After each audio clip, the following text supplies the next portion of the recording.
that we're unmuted and ready to go. I wasn't banking on everyone being so obedient and making their way to their seats, but as educators in the room, we are very obedient people usually. I'm Leah York. I'm the branch secretary of the Australian Education Union South Australian branch. I would like to open this evening by acknowledging that the land we meet on is the land of the Kaurna people, and I pay my respects to elders past, present and emerging. I also acknowledge the traditional ownership and the custodianship and the spiritual connection that our Aboriginal elders and people have with the community, land and sea adjacent to where we meet today. These connections are still as important to the living Kaurna people today. I would also like to acknowledge the First Peoples, the traditional owners and the custodians of the country where each of you may be linking into through the live stream today.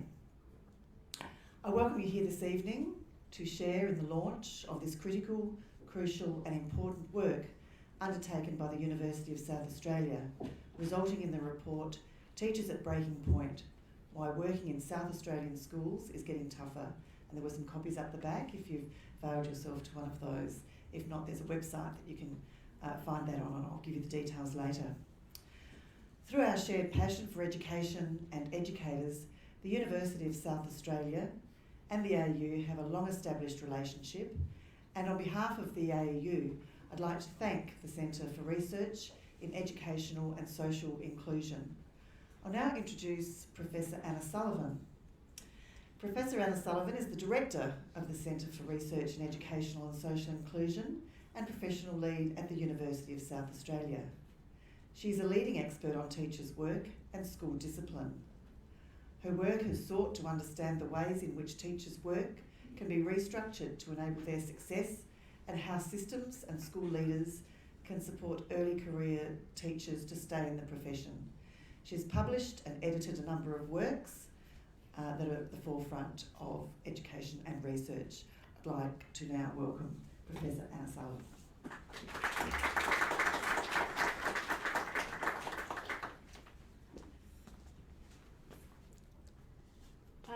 I'm delighted to be here tonight to hear more about South Australian teachers and their views about their work.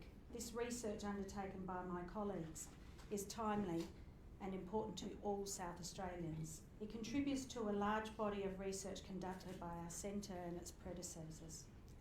Teachers aren't very happy.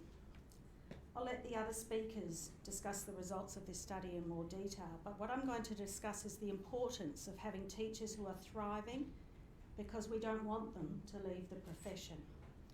I'd like to start with Joanne's story. Week 3, term 2. I'm standing at the photocopier and I look down at what I'm copying. The information on the page leaps out at me, and I think about the kids in my class who are going to read this and love it, and the others who are going to look down at the words and will groan their disgust. I chuckle as I imagine their reactions and plan my different responses to the kids. It is at this moment that I realise how well I know my kids, how well I know what they want to learn and how much I'm looking forward to seeing them read this sheet of paper. I search my mind for the last time I felt like this, and I realise I can't think of an example. It's like I've been in a fog for all of term 1. Everything was new. New people, new personalities, being older than experienced teachers but being completely inexperienced, not knowing where to go, not knowing who to ask for help, not knowing what an EA does, not knowing administration rules. Everything was so overwhelming. I had a group of young kids that I wasn't specifically trained for. I didn't know where to start, how far to pull it back for them. It was so overwhelming. As I stand at the photocopier now, I realise my coping mechanism was to keep putting one foot in front of the other, but keep my mind away from the danger up in the fog. I know I tested the kids to see where they were at. I know I then developed plans to get them to reasonable levels. I know I kept at it and planned my lessons for them to enjoy. But standing here, I realise I wasn't feeling it at an emotional level. Now looking down at a sheet of paper spitting out of the machine, I can't wait to get into my class and see the kids. I have found a way through the fog. Joanne shared this story with us in a project about 15 years ago. in a study we conducted investigating early career teacher retention. In fact, the AEU was a partner at the time on the project. Teachers like Joanne now are struggling more than ever now for a range of reasons. The need to retain good teachers is critical, especially because there is a diminishing supply of teachers. The problem of teacher supply, though, is a worldwide issue. There have been extensive reports on current and impending teacher supply crises for a number of years in many countries. The issue is so serious that the OECD indicated that by 2030, countries will have to recruit a total of 68.8 million teachers. That's 24.4 million primary school teachers and 44.4 secondary teachers. And while these figures are global projections, the nature and the extent of teacher shortages varies across and within countries. For example, in Australia, for quite a few years now, there have been teacher shortages in certain subjects, geographical areas, levels of schooling, and hard-to-staff schools. The overall shortage of teachers is due to an increased demand for and a decreased supply of teachers, and the pandemic has exacerbated this problem. Compounding the demand for more teachers is a waning in supply because fewer people are attracted to the profession and too many teachers are leaving the profession before retirement. Overall, these supply and demand pressures are contributing to a shortage of teachers in many places. The problem of teacher attrition has been well researched. We know a lot. Yet recently it's been argued that the teacher attrition is a perennial problem receiving heightened attention due to its intensity, complexity and spread. Whilst the extent of teacher attrition in Australia is unclear due to inadequate data sets, we know it exists and we know it's getting worse. We understand many of the reasons for these high attrition rates. In Australia, major policy changes have been introduced over the last decade or so. The development of a national curriculum, the introduction of NAPLAN, creating the My School website to compare schools and results, initiatives targeting teacher quality and school performance. These changes have had a profound effect on teachers and the conditions under which they work. There is now a greater emphasis in Australia on school markets, test-based accountability, literacy and numeracy, school winners and losers, criticisms of teacher quality, performance pay, school autonomy, and undermining the concept of public education. In times of teacher shortages, education systems cope in a variety of ways by increasing class sizes, recruiting less qualified teachers, and allocating teachers to teach outside their field of expertise. Clearly, these ways of addressing a lack of teachers undermines the quality of our education. Governments have introduced policy initiatives that focus on increasing the teacher workforce by attending to the attraction of teachers, in particularly quality teachers. But there's been a lack of focus on retaining teachers. Governments that aim to develop and enact policy solutions that promote the retention of teachers need to understand the labour market and, more importantly, the complex relationship between retention and the development of the teaching workforce. And I'd like to now just focus on early career teachers because that's my area. In the context of teacher shortages, the gaze has turned for a long time on early career teachers because the attrition rates are high and there is a pressing need to keep them. In 2019, with my colleagues Professor Bruce Johnson and Professor Michelle Simons, we brought together a group of researchers and published an edited book called Attracting and Keeping the Best Teachers.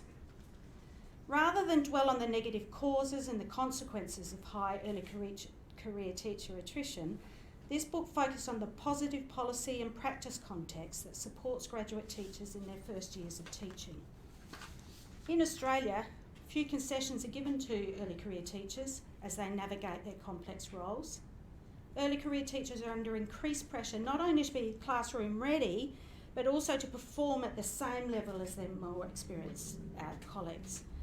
The focus has been on supporting them by providing induction programs, mentoring and extra release time.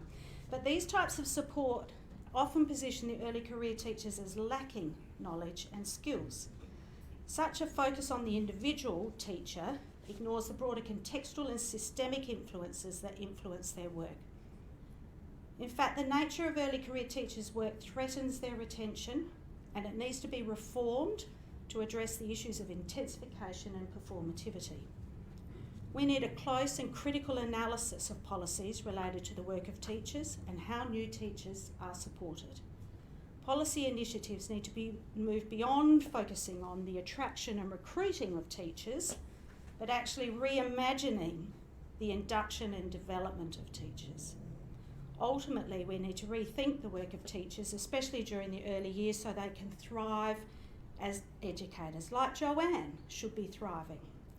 And I'd like to thank the AEU for commissioning this research. I'm personally grateful for your ongoing commitment to teachers and education in South Australia, because I think we all benefit from that.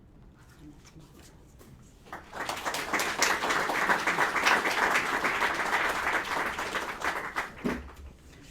Thank you very much, Anna. Thank you for setting the scene for us tonight and sharing those stories and your insights into the very important field of attracting and retaining teachers, early career teachers in particular. Very important work, and we thank your commitment to the academic side of things there. So thank you very much. Now I introduce you to Professor Emeritus Alan Reid, AM. Alan Reid is Professor Emeritus of Education at the University of South Australia. Over his long career in education, he has been involved in teaching, research and administration in schools, university and departments for education. During that time, he has been a key figure in some significant policy developments at the state and national levels. Alan publishes widely in areas such as curriculum, education policy, and the history and politics of public education. He gives many invited keynote speeches and talks. His latest books, Changing Australian Education, Why Policy is Taking Us Backwards and What Can Be Done About It, was published in late 2019. Alan's contributions to education have been recognised through a number of awards, such as the Gold Medal of the Australian Council of Educational Leaders, and on Australia Day 2012, he was made a member of the Order of Australia as an AM. And in 2017, he was named as one of the 4 finalists for South Australian of the Year. And he's also known to very many of us in the room tonight. So welcome you, Alan Reid, to address us.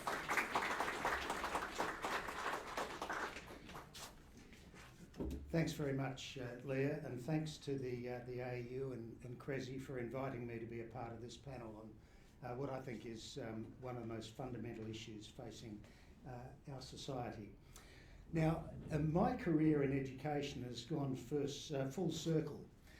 When I started teaching in South Australia in the 1970s, so yes, I am as old as I look, public schools were emerging from a time when centralised control of the curriculum and top-down decision-making at school and departmental level dominated. Change was happening because schools were becoming increasingly complex. More students were staying on at school for longer than ever before, and new waves of immigrants were making the student population more diverse. Research was showing that the traditional ways in which schools were organised were no longer meeting the needs of a significant group of students. This led to the realisation that the mainstream academic curriculum had to change and that teachers had to be involved in the design and planning of the curriculum in order to shape an education which suited the context in which they were teaching and the diverse needs of the students and their care. The then Director General of Education, Albie Jones, had, through his Freedom and Authority Memorandum, given schools and teachers more freedom to exercise their professional judgment. His memorandum did not encourage public schools to compete against each other, as the recent flirtation with school autonomy has done, but rather gave freedom to teachers to collaborate and share within and across public schools. It was based on a firm belief that teachers were professionals with skills and expertise. Since they were closest to the action in classrooms, they were best placed to fashion programs and teaching approaches within a very broad curriculum framework that suited the students and their learning contexts. The role of the Education Department was to provide human and material resources that would support teachers in their professional work. The next decade was one of intellectual ferment and excitement. Teachers largely grasped the new freedoms with both hands. In the social science faculty at the school in which I had my first appointment, we spent hours after school debating and sharing, innovating, evaluating and planning. We just loved our work, and as demonstrated by the educational outcomes that were achieved, the students lapped it up too. Driving home from school one night, I remember thinking that there was no other job that I'd want to do. This one had more intellectual stimulation and fun than any other occupation I could imagine. But then, from the late 1980s, things began to change. At first slowly and imperceptibly, and then apace. The end result of that 30-year period is encapsulated in this really excellent report. It documents the ways by which teacher professionalism has been eroded, teachers' work has been intensified, and teaching has been turned from a collaborative endeavour into an individual and competitive one. Sadly, it seems that education has come full circle. So my task, what I was asked to do in the next few minutes, is to provide an explanation of how and why this has happened. It's no coincidence that things began to change with the rise of neoliberal economic philosophy in the Western world in the 1980s, a theory that proposes an unregulated free market, reduction in the size and role of government, and taxation cuts for high-income earners in order to stimulate their spending, which it's claimed would trickle down to the rest by creating more jobs. At the heart of neoliberalism lies some particular ways of seeing the world. For example, it encourages us to think of ourselves as consumers, exercising choice in our own self-interest rather than as citizens with an interest in the common good. And it establishes the belief that the private sector is best placed to deliver important public programs and infrastructure, so fanning a mistrust of the public service. But neoliberalism doesn't just function as an economic philosophy. Its dominant assumptions and values have invaded all areas of social policy, including education, which is seen as being primarily a tool of microeconomic reform with the role of developing human capital. This dominant economic purpose, in turn, shapes the strategies and policies through which it's pursued. In particular, from the late 1980s, it spawned the standardising educational agenda. In Australia, the standardising agenda has at least two dominant aspects to it. The first involves transferring private sector approaches to education.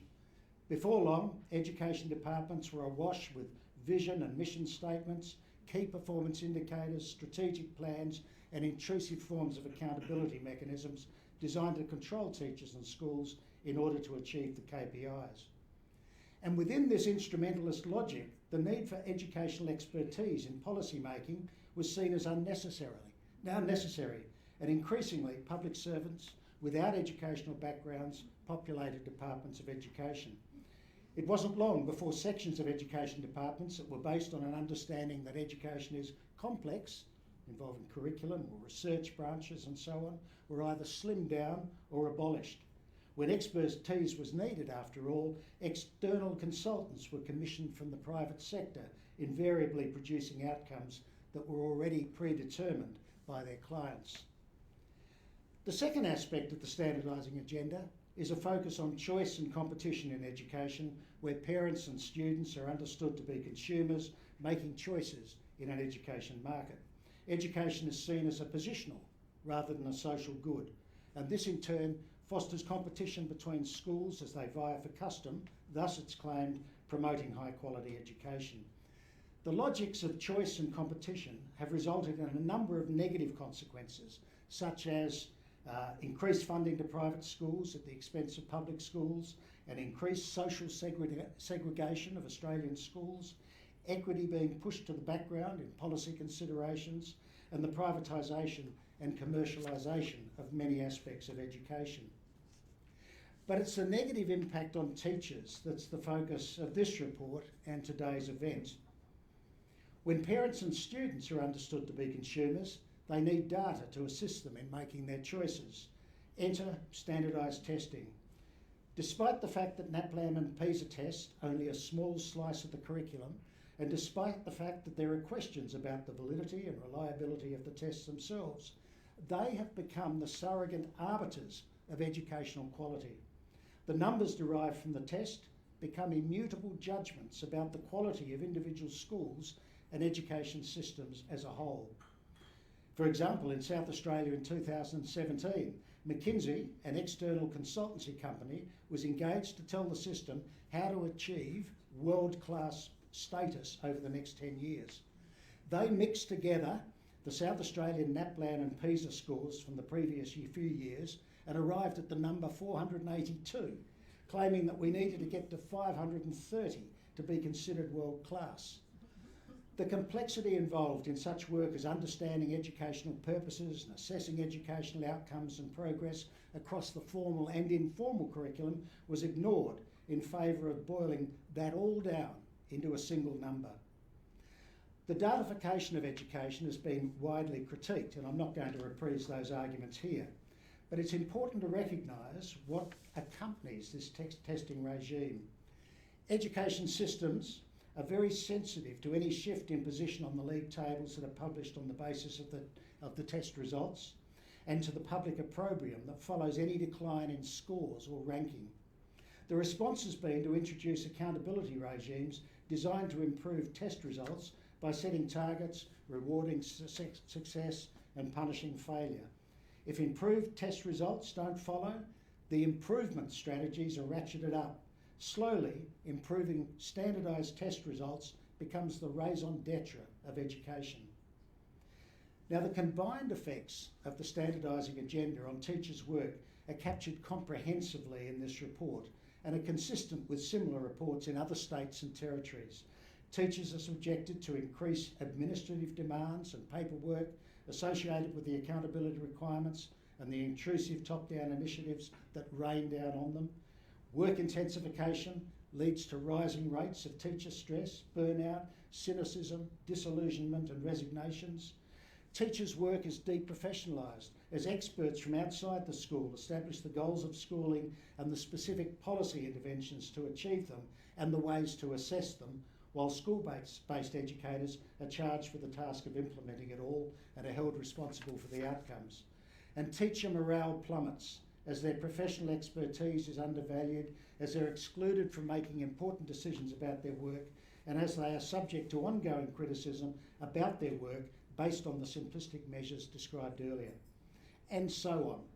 It's all set out chapter and verse in this report. The irony is that since the introduction of the standardising agenda, our test scores have been declining. And yet, every time there's an outcry about the results, rather than questioning the direction of education policy, policymakers simply double down on the agenda. Everyone seems to have a strategy to fix the decline: performance pay, charter schools, more testing, copying the strategies of the successful countries and so on, all with one common element: teachers are blamed. This then justifies even more interventionist approaches, and so the misery is increased, further lowering morale.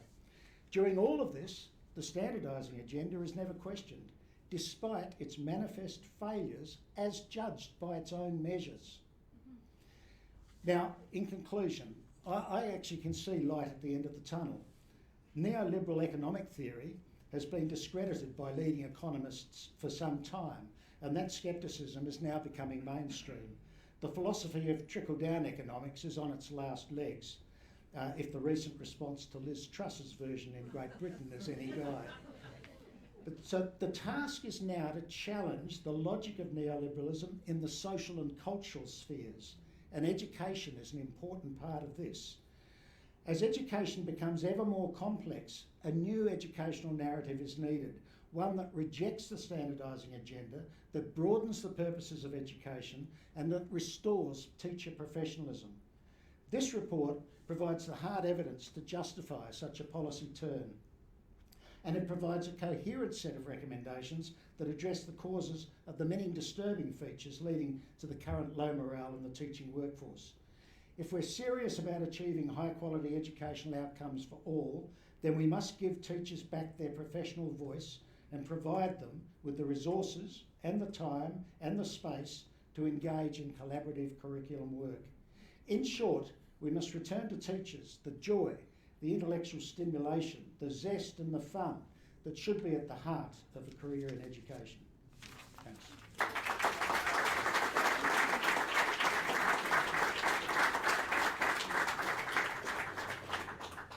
Always a pleasure to listen to Professor Alan Reid. You nail it every time.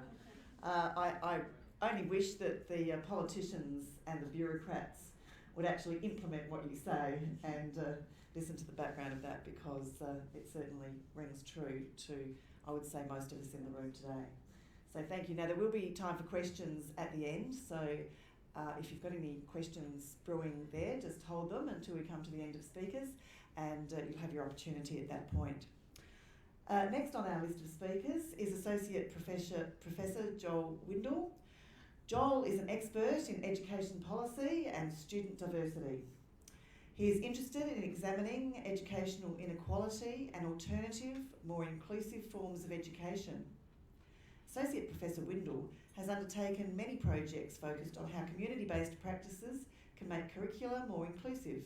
His publications include Making Sense of School Choice, that was awarded the Raewyn Connell Prize for the Best First Book in Australian Sociology, and the Stephen Crook Prize for the Best Book in Australian Sociology, and The Dynamics of Language and Inequality in Education. Thank you, Joel.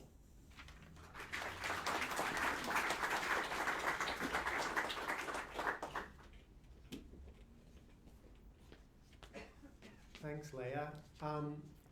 This is a serious matter, but I think that this gathering is a cause for celebration, because it shows the determination and the organisation and the investment of time, including by the people who provided the interviews and answered the survey for this report, that can speak back to exactly the problems that Alan has been alluding to. So I think it is a moment for us to feel angry, but also to celebrate that we are people together in a room who do share a common purpose, and so many people here have contributed to making this report possible. I'm one of many authors, so I will just mention the other authors here. So Anne Morrison, who is here somewhere. Anne, do you want to raise your hand? Sam Salla, can you raise your hand as well? John Kennedy, Rachel Squire, and Claire Murray. So thank you, every one of you, for your amazing work.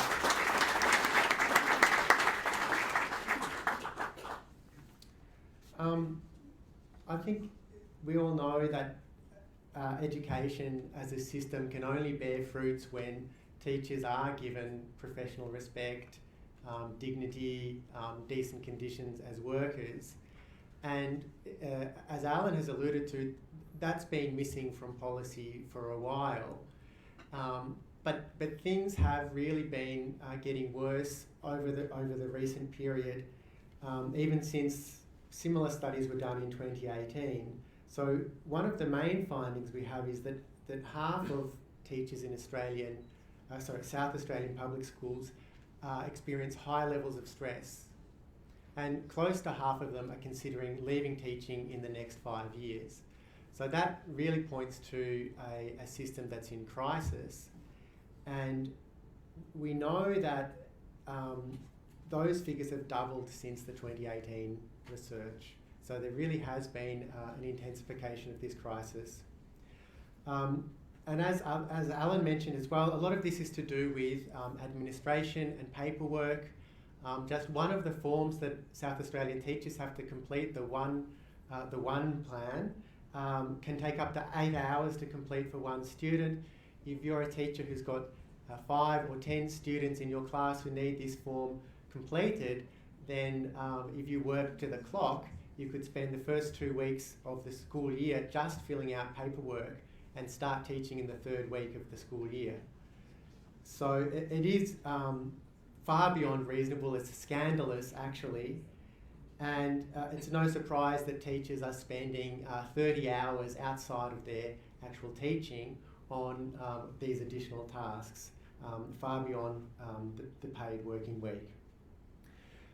So teaching is a complex profession. It's one that's becoming more complex as student needs are becoming more complex and as schools become places that deal with emotional and social needs as well as academic needs to a greater extent. And so in order to address this, teachers need time to spend with students and with their colleagues and to build human relationships.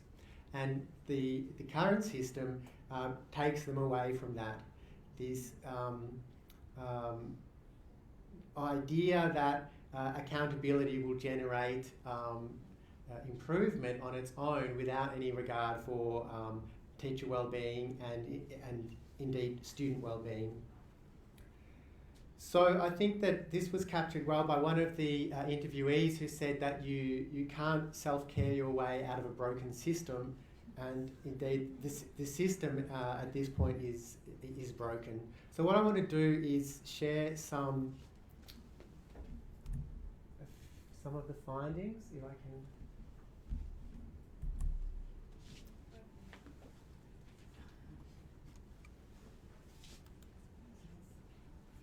Thanks, Sam. It's all right.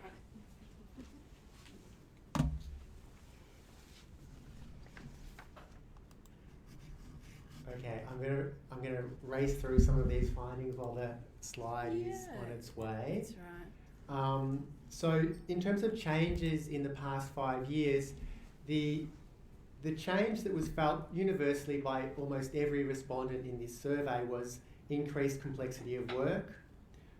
That's followed by increased administrative tasks, increase in the diversity of student needs, increase in the range of activities they undertake, expectations for differentiation, collection and reporting of data. So those are the items that really almost universally hit teachers as to a greater degree in those past 5 years. Sam, are you able to stay there? I can stay right here. I feel like this is kind of like the Wizard of Oz, you know. You think it's a technology, but there's someone behind the screen. Okay, so if we move to the next slide, on the impact of this intensification of teachers' work, 77% experience stress quite a bit or a lot. The impact on mental health is felt by more than half of teachers, and physical health as well by a large proportion of teachers. For some teachers that results in having to take leave, and not many teachers say that their job leaves them time for personal life. So of course that's in itself a major impact. If we move along to the next slide, thank you, Sam. The sources of stress. So again, no surprise based on what's already been said. The first two here relate to that increased complexity of student needs. So without the adequate support, it is stressful for teachers to attempt to differentiate teaching for the range of student needs and to modify lessons for students, especially when that's coupled by an excessive, administrative burden. And then there are sources of stress that are pure admin, so filling out forms and being held responsible for students' achievement, which is often in the form of standardised test results. And we know that teachers' contribution to variation in test results is only about 10% to 15%. So other factors to do with family, context, and so on, making up for the rest. So it is unrealistic, it's unfair, it's cruel to put onto teachers on their shoulders alone the responsibility for student achievement. If we move on to the next slide. All of this is compounded by COVID. So COVID has hit the South Australian school system on empty with little capacity to absorb new demands and shocks. So the biggest impact felt by teachers was student absences, which of course is connected to an increased workload, site staffing shortages, and that has a flow-on effect on staff social and emotional well-being. So COVID is something which has really laid bare a system that is running on empty, and which is pushing teachers to think about leaving.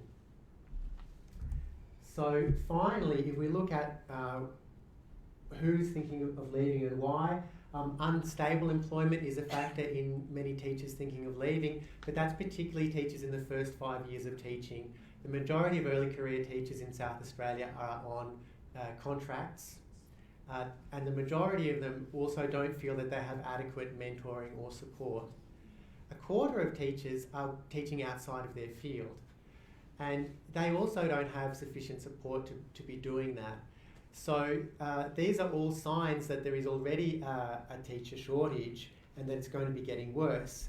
So contributing to the desire to leave teaching are wages, feeling undervalued, frustration with the structure of organisation of teachers' work, and workload itself as the most kind of prevalent reason for considering leaving teaching. So to conclude, teachers feel under-supported, underappreciated and underpaid. And I think I do have one more Top slide, 5 actually. priorities? Top 5 priorities? Priorities for change, yes. So teachers also have ideas about what needs to change. So reducing the administration load seems obvious, seems straightforward. Having additional time for working with students with special needs is what teachers would really like. Reducing class sizes and increasing non-teaching time for preparation, and of course improving salaries. All of those considered to be moderate importance for many and high importance for many. So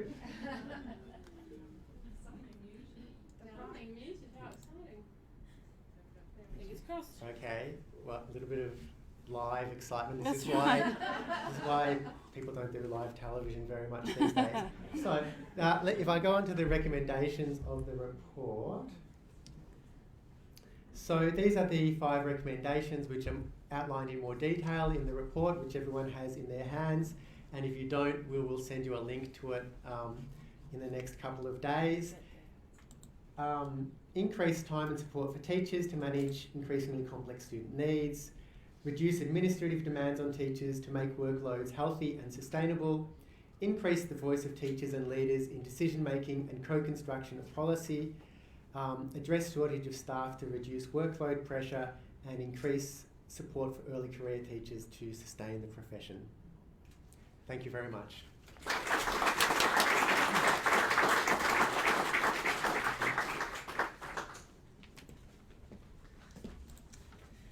Thank you, Joel, for a snapshot of the report, and we will all find it very interesting to read the contents in detail later. We now have video. I'm glad Sam is still there to share with you, and this video demonstrates the real life connection with this research. Thank you.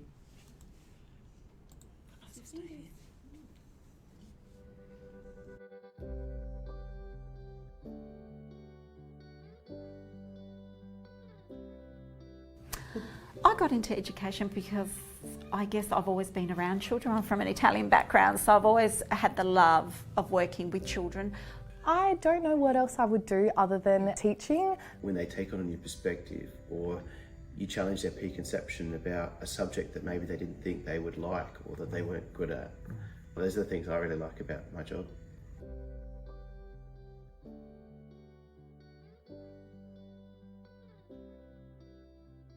I do believe that teachers need to teach. I've been on and off as a director for 15 years, and it didn't seem as complex initially, and gradually there's been more and more responsibilities put on leaders while they're still, responsible for the education of the children and teaching loads. I think it's got more difficult because the funding has reduced. I think that's the difficulty, And you kind of understand there's only a bucket. You've got to rob from one area to pay the other. So, you know, at a system level, I don't know how they solve that. But at a school level, it has become difficult. A colleague of mine's been going 40 years. They're towards the end of their career, and they said that they think the last 5 years has been their hardest ever. So the conversations need to be had. I guess the battle in my head is really how to get all those things done really well, but also teach really well and be able to have, you know, the priority on the children. We know all this paperwork and all this admin is really important, but I want to be able to have my head in the game when I'm with the children. I've found that definitely the accountability, just the complexities around behaviour, support. I spend a lot of time supporting families. I do a lot of home visits, which means then the administration time is spent after school or in my own time. We know that if we have families on board and we work with the children and we build those relationships, then children are going to come to school and families are going to engage, but the administration time. We need to be able to be doing work that leads into better outcomes for children and, yeah, having time to do all that.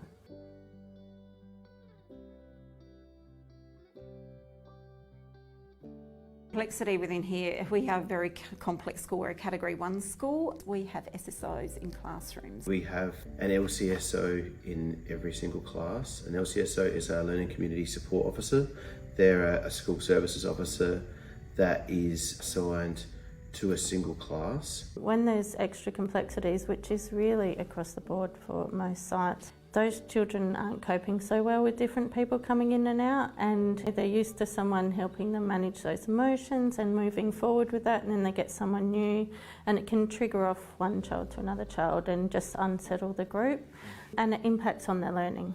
And as soon as you take staff off the floor, then it impacts children's learning. Having ancillary staff in the classroom, we know research tells us that when you have more than one adult in a classroom, it actually supports behaviour management, right? That makes a really big difference, actually, in a lot of different ways.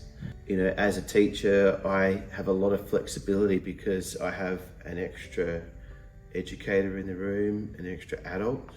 One of the good things about having an SSO who's studying university is a teacher has picked up particular skills in her role as an ancillary staff member because she was given the opportunity to train to work with children with complex needs at a one-to-one level. What we've found is that all those strategies that she learned as an ancillary staff member, she's been able to implement in her classroom when she's working with particular children. Because I've managed to get a job where I SSO'd, I'm known in the school, known in the community, have built so many relationships with kids prior to even starting to teach. Having this extra really high level of support, like I'm sure it's not cheap, I know it wouldn't be, but I feel like if you're thinking about the impacts for young people, I think that's really crucial and it makes a huge difference. This is an experience that is worth sharing because it shouldn't just be this year in a brand new school with such wonderful facilities. It should be something that every learner in South Australia could access.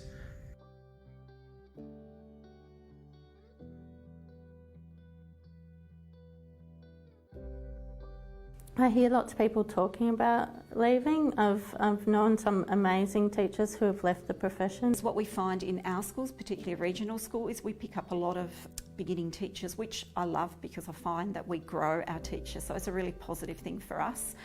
But in saying that, we also know that they're the most inexperienced teachers are working with the most complex children, and so we have to look at ways that we can support them, but also look at ways that we can improve outcomes for children. I think we need more people coming in to teaching. We also need to really focus on how they come in and how they're supported initially, and we need to wrap that support around them so they want to stay in the profession. We try and use local kids because we find if we grow our own and we nurture the people within our community, the likelihood is that they're going to stay on. But then also we've got the upper end of people who stick around, so why don't we help them stick around for longer?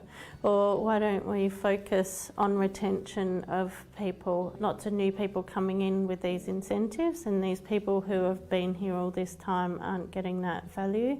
And they're the people with the knowledge, they're the people who can actually help these young ones coming in, And so how do we pull that all together?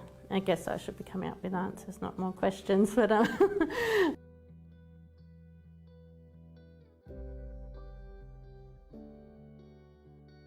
My father was very much, he valued education, and I wanted to make a difference. I wanted to work with children where I could make a difference. It feels like there used to be a lot of happiness and laughter in the sector, and people enjoying things, and now people are going to meetings because we've got to go to a meeting and get things done. There's not that interaction because there's not the time. You have your bad days, but then you see something amazing happen, and it might just be a quiet little thing and just go, okay, this is why I'm here. We want these new people coming in to be able to see that really quickly and build that love for that, but then be supported to be able to manage. Because one size doesn't fit all. Go into the classroom because that's where the reality is.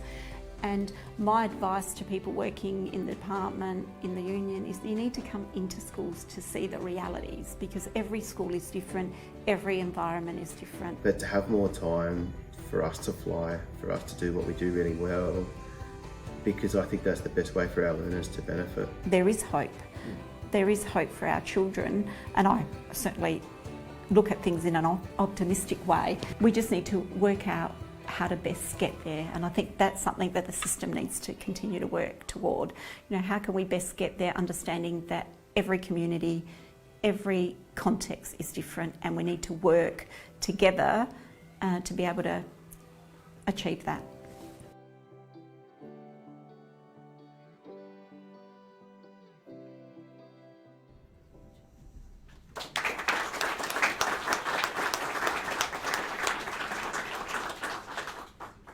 Fabulous video that really brings a human face to the research that's been done. So I'd like to take this opportunity to thank the participants that spoke in that video, and to the AEU staff that made that happen as well. Thank you very much. At last of our speakers is Andrew Goll, and he'll be continuing this discussion. Andrew Goll is currently the president of the Australian Education UniSA branch. He has been a teacher and an assistant principal in schools, area schools, secondary schools in both the country and the metro area.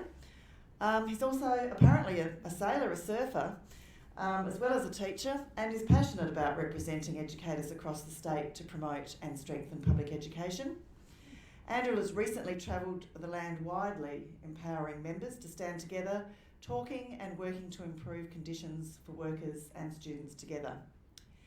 Andrew's also recently participated in federal lobbying in federal parliament for TAFE, and a statewide listening tour talking to employees and families in public education about their hopes, challenges and real life experiences. Thank you, Andrew, for telling us what we're now going to do about this as a collective. Thank you.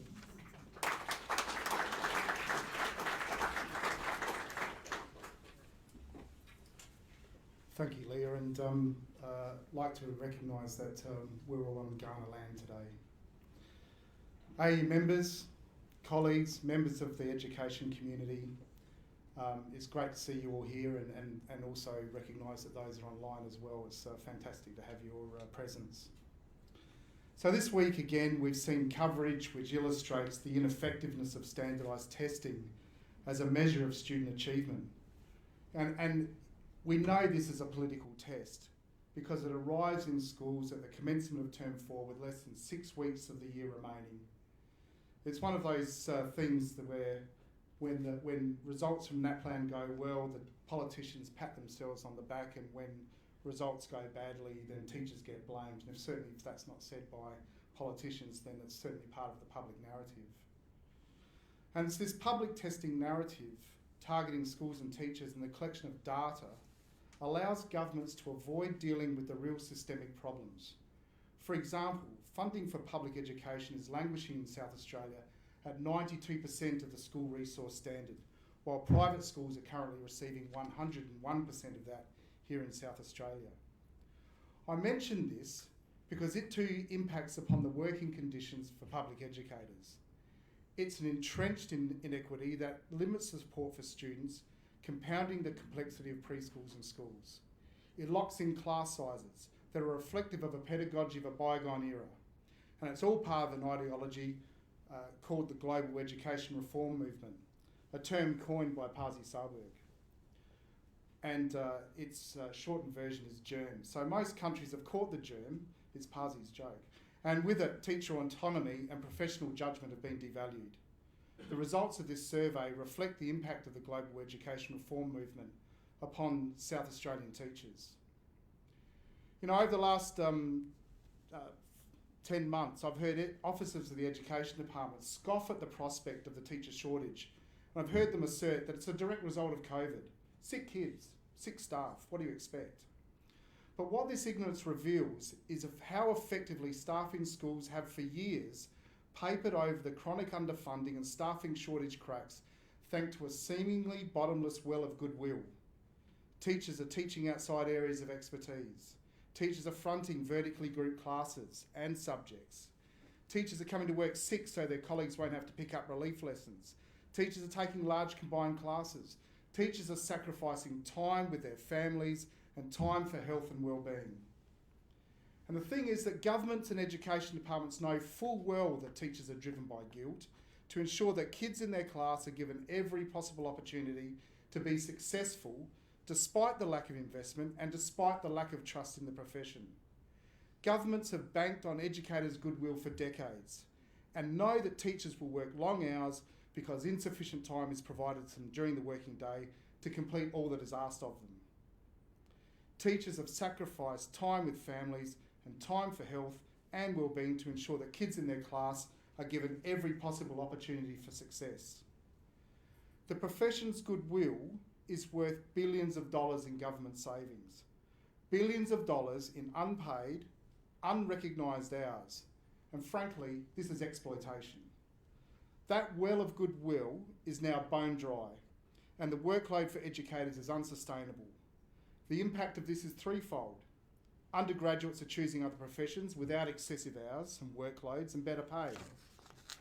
Beginning teachers are burnt out, and we now know that 50% leave the profession or are planning to within 5 years, and our most experienced teachers are retiring early.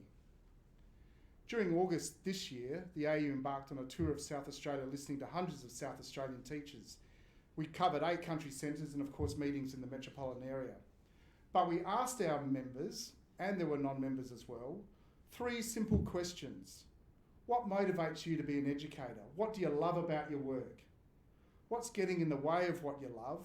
And what are the solutions? In short, educators told us that they valued the crucial learning relationships with students in their classes. They valued seeing those moments when students make connections in their understanding because of a curriculum developed by the teacher to meet the contextual learning needs of their students. They told us they value the time for collaborative professional relationships with their peers, to critique and develop and enhance the learning experience for their students. They also told us the demands by the system for data was driving their work.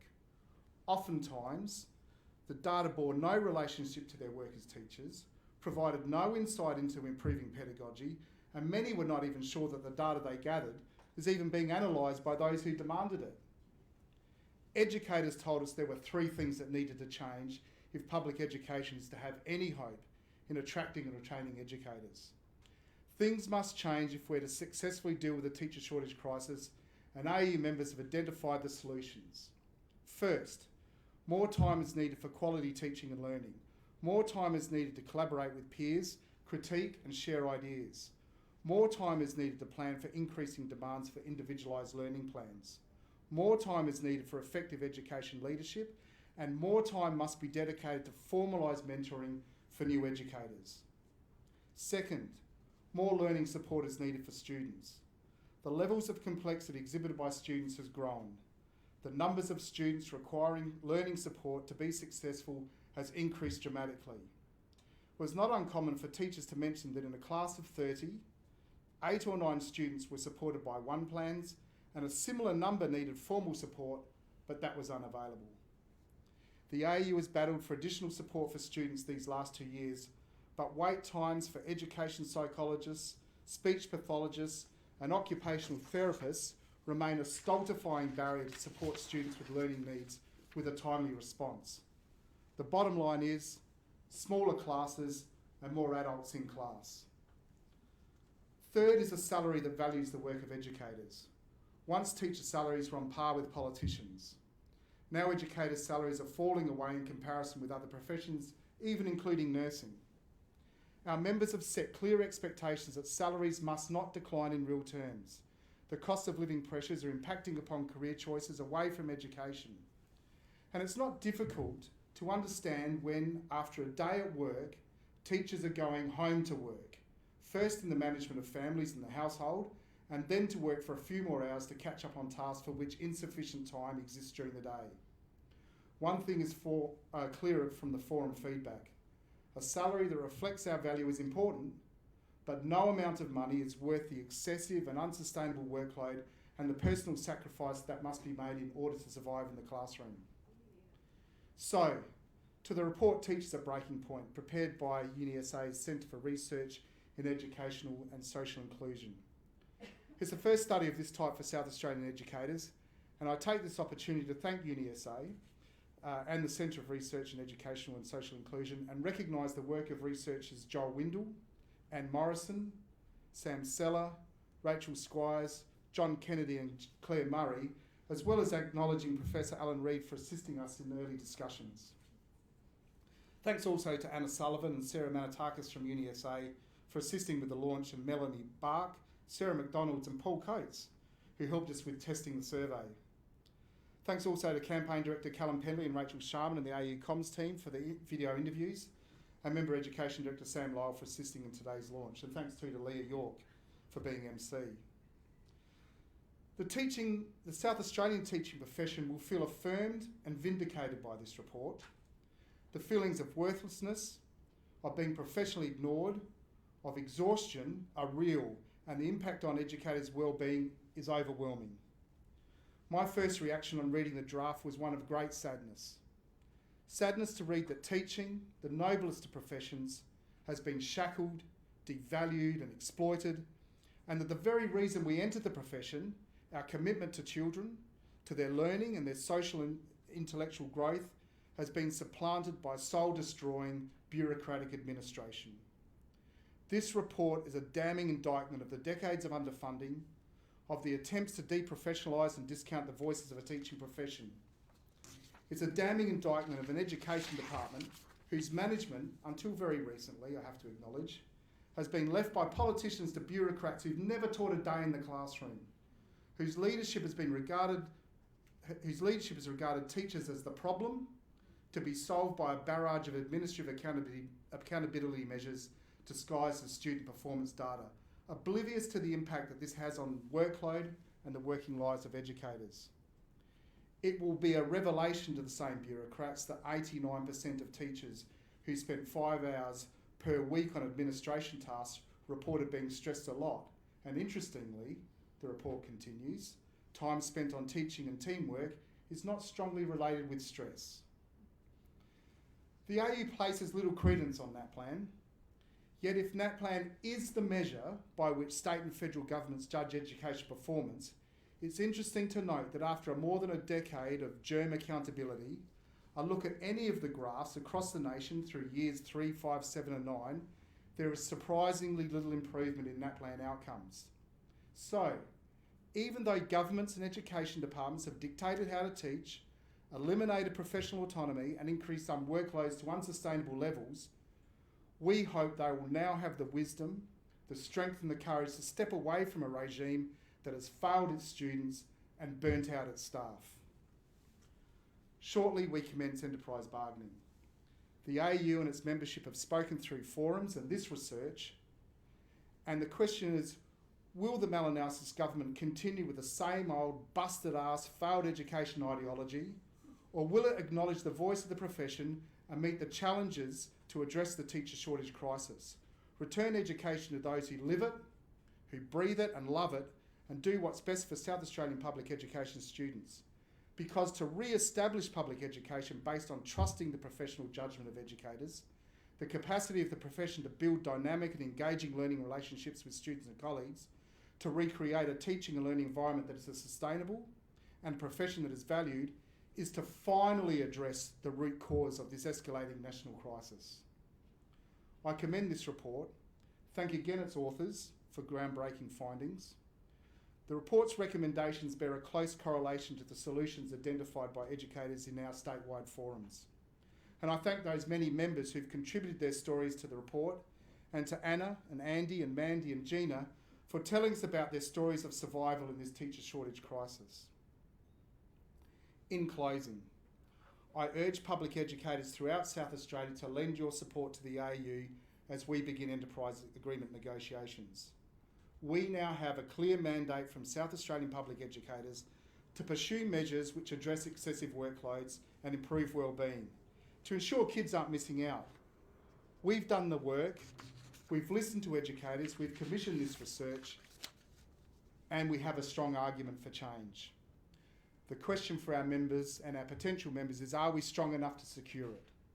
If you value more time for quality teaching and learning, more support for students, and a salary that values your work, join the AEU now, because that's what we'll be fighting for. On behalf of our members, we look forward to putting constructive ideas forward to improve the working conditions of public education workforce who are at breaking point. There is hope, and it's our hope that this new government joins us in addressing the crisis together. Thank you very much.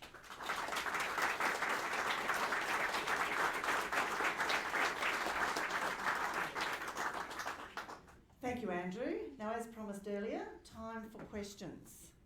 So, people in the room, if you would like to raise your hand and ask any one of the panel a question, Professor Anna Sullivan, Professor Alan Reid, Associate Professor Joel Windle, or AEU President Andrew Gold, please do so. Please raise your hand. It's going to be one of those classes, is it? And no Dorothy Dixes. Yes. Would you like to say who you are? I'm Scott. I'm a retired teacher. I'm wanting to know how well bureaucrats listen. I know that it has been mentioned to some extent. Certainly they're very prepared to speak, and even in terms of giving all the administration and the tests which maybe aren't even looked at or even tabulated, let alone acted on in any meaningful way. But how well do they really listen? One excellent way that they could start listening would be to read this research and actually engage with the union, actually engage with teachers, get out into schools and actually speak to individual teachers, especially if they've never been in a classroom themselves as a teacher. How well do bureaucrats really listen? Thank you. Perhaps Anna, you'd like to, in your experience, would you like to first go at that answering that question, please? Sure, probably Alan.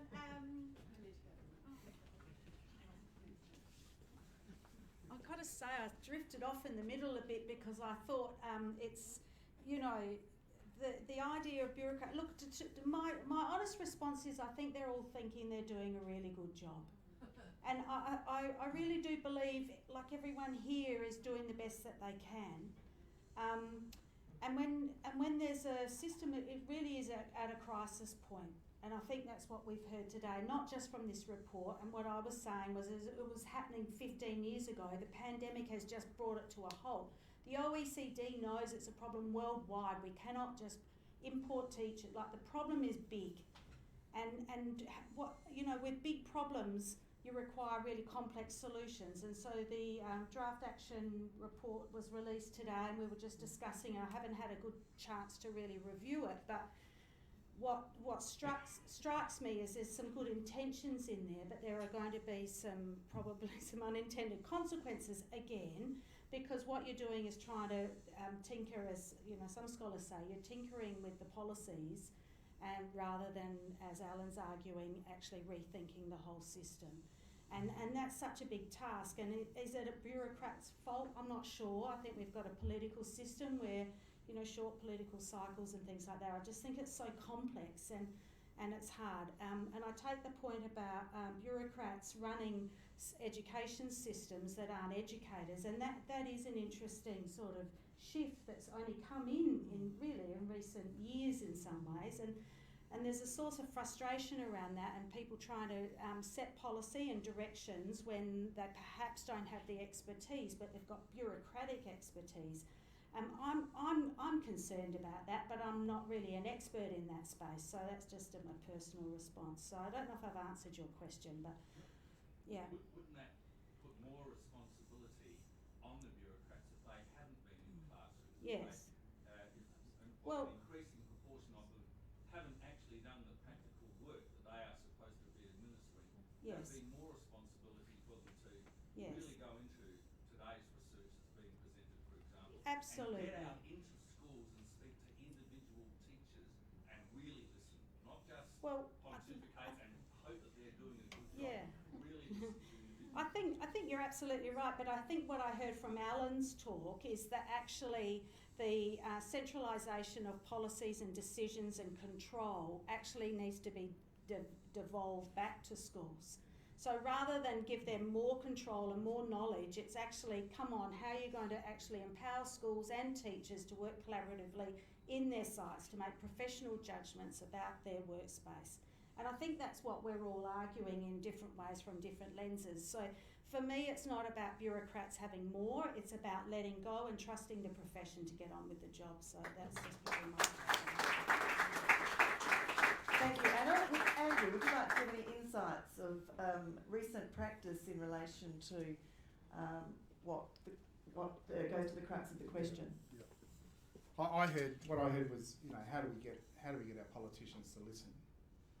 I think that it's very, very difficult for a politician to walk away from what is the teacher shortage crisis that we not only face in South Australia, and indeed not only nationally, but this is a global problem. So the starting point, of course, is recognition. And I think, today we've seen Jason Clare come out pretty clearly with a plan. But the interesting thing about the federal government coming out with this plan is that much of what the federal government has control over are really peripheral kind of initiatives that which go to things like recognition of great teachers, for example. These things are in the periphery. But the things that really matter, actually, from this research, the things that matter from consultation with members is that go to working conditions. And really the responsibility for working conditions, as Jason Clare points out, rests with the state government. So this is where we come into it, I guess, and how do we get politicians to listen here in South Australia? Well, the voices of the academic community through research like this is a great starting point. The voices of our members who have been very clear about not only what the problems are, but what the solutions are, is a fantastic start. But ultimately, like everything political, it's about the way that the people in our community are able to support the things that we're chasing as educators to improve public education in South Australia. And so for all of us, for our members, and for the union in particular, the task ahead of us is how do we educate our community to the problems that are being faced, and many people will have experience of this. Parents have gone through COVID, have an understanding now of what it's like to teach a couple of kids at home. They have newfound respect for the work that teachers do.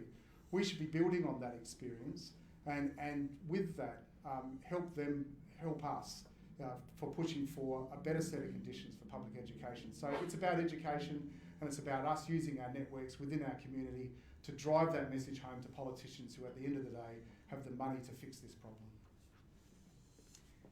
And Alan, would you like to add your voice of experience to that question?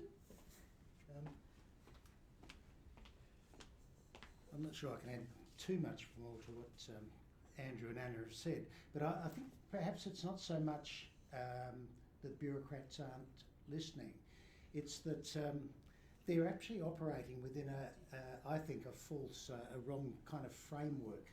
So the question is, how do we get bureaucrats to alter the assumptions about education, about its purposes, about how you really promote learning? How do we get them?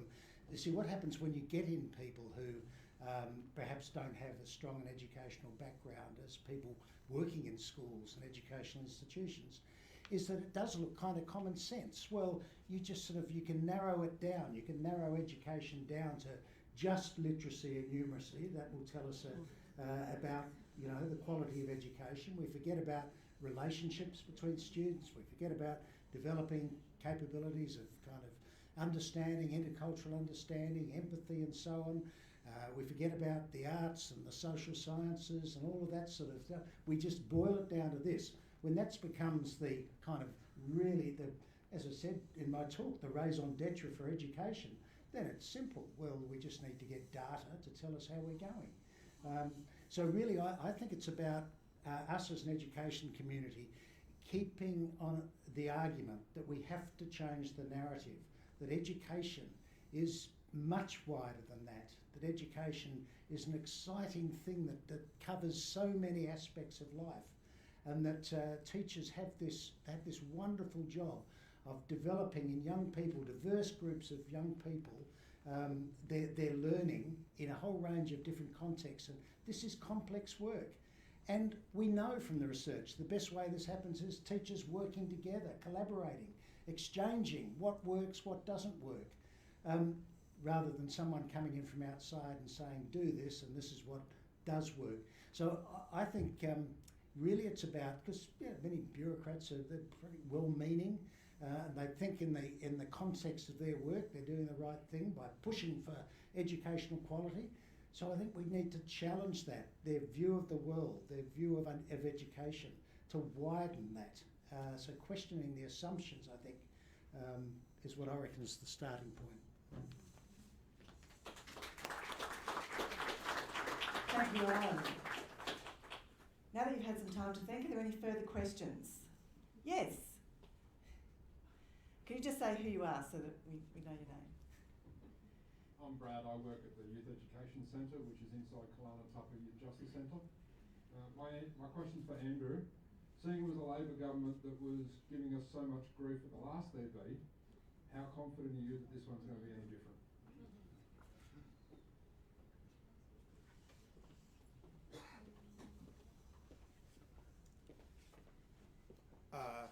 Look, it has been somewhat refreshing to have a Labor government to deal with here in South Australia, but I don't think we should labour under any misapprehension that in some way, shape or form it's going to deliver the answers that we need without a push.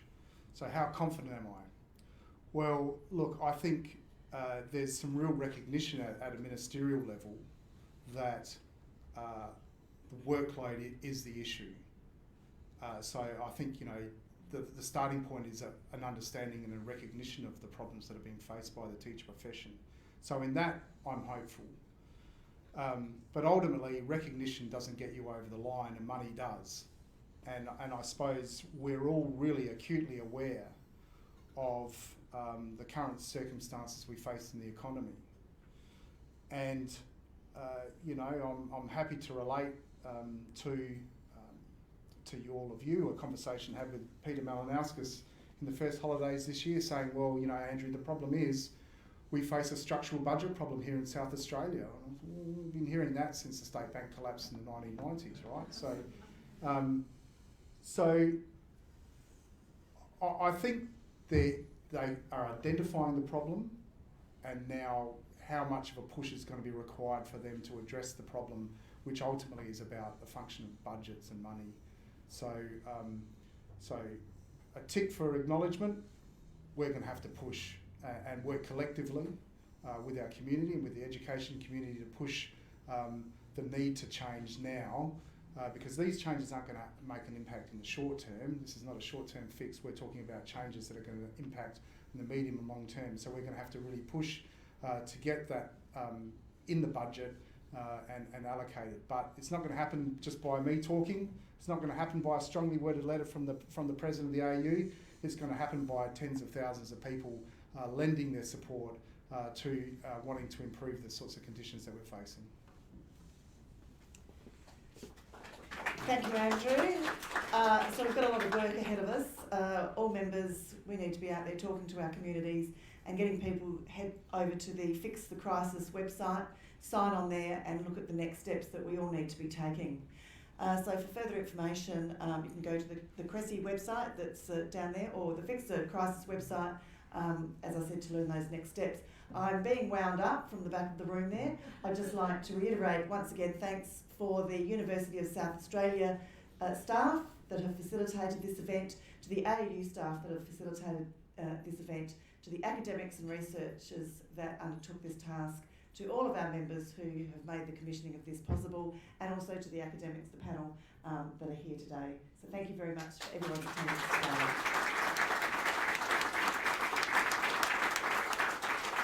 And there are more refreshments at the back of the room, so I invite you to enjoy those. Thank you very much.